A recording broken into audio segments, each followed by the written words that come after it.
sokak ambiyası.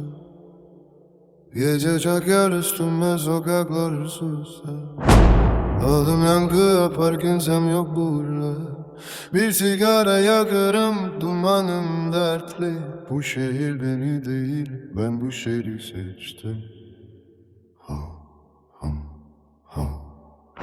Düştüğüm yerden kalktım ama dizlerim kan. Herkes dosttu bir zaman, şimdi herkes yalan. Sokak öğretti bana kim dost kim düşman. Yüzüm güler ama içimde kıyamet kopar. Karanlıkta büyüdüm, ışık bize haram. Geceler yoldaşım, dertlerimde tamam. Bir çocuk vardı içimde, kaybolur zamanla. Şimdi aynaya bakınca tanımam ben asla. Yaktın içimi bu şehir, sönmüyor yangın. Her köşe başında kaldı yarım hayatım.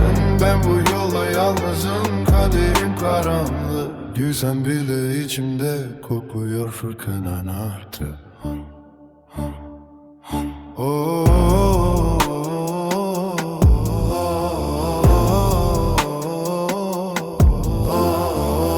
Kelimeler kurşun gibi hedefimde. Yanlışım çok oldu ama yolum hep net. Kimse görmediği içinde kopan fırtınaya. Ben sustukça büyüttüm bu kavgayı. Sokak affetmez seni, düşersen biter. Ayağa kalkmazsan üstünden geçer. Dost diyen adam bile sırtından vurur. Bu yüzden kalbim artık kimseyi bulmaz.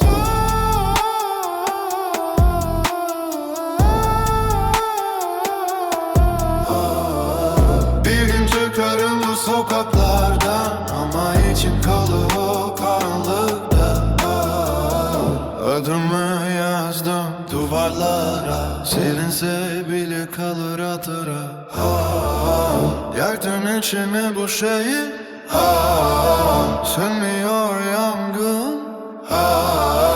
Her köşe başında kaldı yarım hayatım. Ben bu yolda yalnızım, kaderim karanlık. Gülsen bile içimde kopuyor fırtınalarda. Ha, ha, ha, oh.